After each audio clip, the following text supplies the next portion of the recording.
So if you haven't seen part 1 of my Puerto Rico series, you'll want to make sure you check that out before watching this. For those that have, welcome back to the channel. Thanks for the support. After the craziness of Vieques, I only got a few hours of sleep, but given all the things we'd missed so far, we didn't really have any time to waste sitting around. So the plan for today was to hit the western part of the island. Rincon was the end goal, but before then, I wanted to go to La Catarata Gozalandia, or Gozalandia waterfalls as it's known in English. It was about 2.5 hour drive from Luquillo, and of course I was really sleepy but managed to push through. The drive to the waterfall was really twisty and mountainous, but it was absolutely beautiful. So many small homes and small towns that you could see on the way there. This was definitely the real Puerto Rico and a part of the island most people do not get to see. The drive was well worth it as we were able to get into the waterfalls right before they closed, and the guy ended up letting us in for free. It is a bit of a trek to get to the falls, and there's a lot of stairs, so my mom ended up waiting at the top. And if you are disabled or with somebody who's disabled, keep that in mind. I was surprised to see quite a few tourists there, as it's quite a drive from the city, but once you get there you really see why. It's such a beautiful and serene experience to be surrounded by nature and the beauty of a waterfall. We had a great time. That is, until I realized I accidentally erased all of my photos and videos from Puerto Rico and nearly broke my ankle by stepping in a crevice. Luckily, I was able to download a software later that night and was able to restore most of my photos and videos, which is how I'm making this video. But you may have noticed in the first video how I held a few shots and had to like recycle a lot of shots. That's because I accidentally deleted my SD card and I didn't have access to some of those videos anymore. Going back to the waterfall area is really rocky and can actually be pretty difficult to navigate, so I would definitely recommend bringing some water shoes, because in addition to deleting my SD card, I accidentally broke my sandals as well by getting them stuck in a crevice, so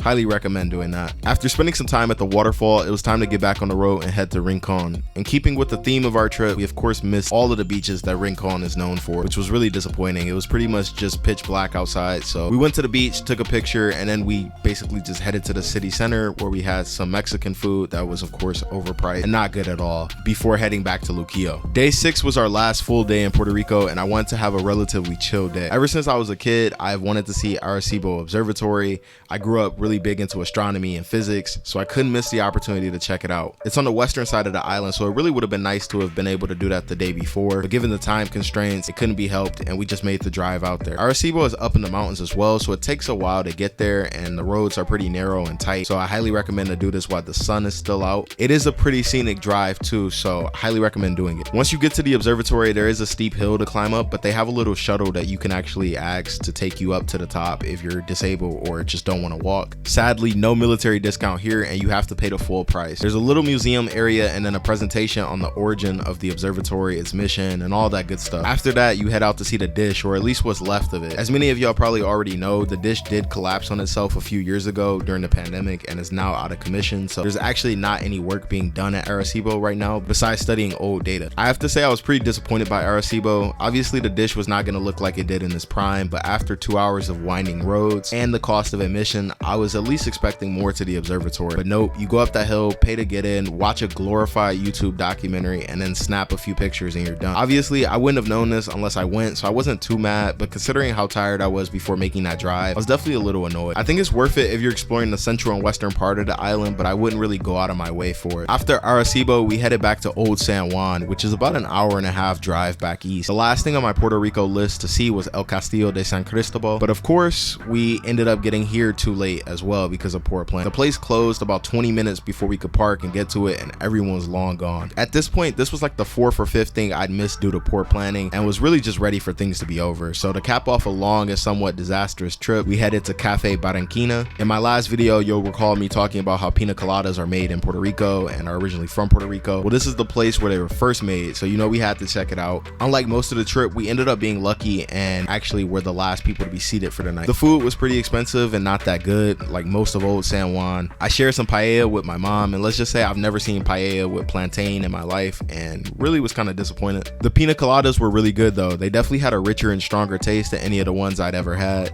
After spending time at dinner though, it was time to head back to the Airbnb and get ready for the flight home the next day. Because we had so many people in bags, we decided my sister and nephews would take an Uber while I drove my mom and I to the car rental spot. After some McDonald's, which by the way tastes 1,000 times better than the mainland, we headed back to Ally for what should have been a routine car drop off but ended up being a nightmare. So basically my mom wanted to get a copy of the full receipt that showed all the toll amounts paid since we had the prepaid tolls, just to make sure that we didn't get any bills or any type of trouble later on, because like I said in my very first video, this car rental place has an awful reputation, and if you look at some of the reviews there, you'll see like people people being charged for things that they didn't pay for or didn't ask for. So we just wanted to have documentation. The employees at Ally refused to give a copy of the toll receipt and kept saying that the copy of the receipt they gave her was all she needed. We kept explaining that we just wanted a full toll receipt for documentation reasons. The Ally staff still kept refusing, and they were just being really nasty. So at this point, I saw my mom starting to get pretty upset, so I naturally just brought out my camera just to have things documented. And the manager didn't like this at all. It was the same guy who was actually working when we picked up the vehicle, but he hadn't talked to us at that point. The manager got extremely upset when he saw me recording and came from around the desk. After banging on the desk, he started threatening me, screaming, "We aren't animals," even though nobody had said anything remotely like that or anything remotely disrespectful. Like, we just were asking for a copy of the receipt, and as a business, I really don't understand why you would have an issue with that in the first place. After the manager saw that I wasn't backing down and I had my camera and it was all recorded, he ended up printing our receipt, and we were finally out of there and on our way back to the airport. That finally ended my nightmare experience with Allied car rental and the craziness of Puerto Rico. So after 3 videos, you're probably wondering what are my overall impressions and recommendations of Puerto Rico. I'll keep them quick because nobody hates long run-on videos, and we've had 2 videos already. Firstly, I would definitely recommend to rent a car. Not from Allied, of course, but definitely rent one. The best parts of Puerto Rico are outside of San Juan, and so many people come to Puerto Rico and stay in San Juan or Old San Juan, and they don't see the rest of the island. There's so much more to the island, and I highly recommend exploring the western and southern parts of it, even going to the smaller islands. Secondly, practice some Spanish. If you've been subscribed to my channel for a while, you know that I have a master's degree in Spanish, French, and Portuguese, and I speak 7 languages. So language wasn't an issue for me, but if you're renting a car and going outside of the city, it's definitely nice to be able to communicate, as even a lot of young people don't speak English. And lastly, be prepared. If you take anything away from my videos, it's to check if things need reservations online and to book things in advance. This is really something that applies to any trip, but especially in Puerto Rico, because like I said in the last video, other places will be a bit more considerate with you, but in Puerto Rico, and probably I would venture to say throughout Latin America in general, they're definitely not as accommodating as other places. So make sure you know what's going on and you have looked online and are prepared. So that brings us to the end of the Puerto Rico series. If you did enjoy this series and want to see more of my travels that I have planned, and I do have a lot of them planned, make sure you like this video, are subscribed, and have notifications enabled. The month of August will be pretty quiet, but September and October I have several trips, and I'm excited to show y'all where I'm going next. Thanks for watching. Everyone stay safe and have a great weekend.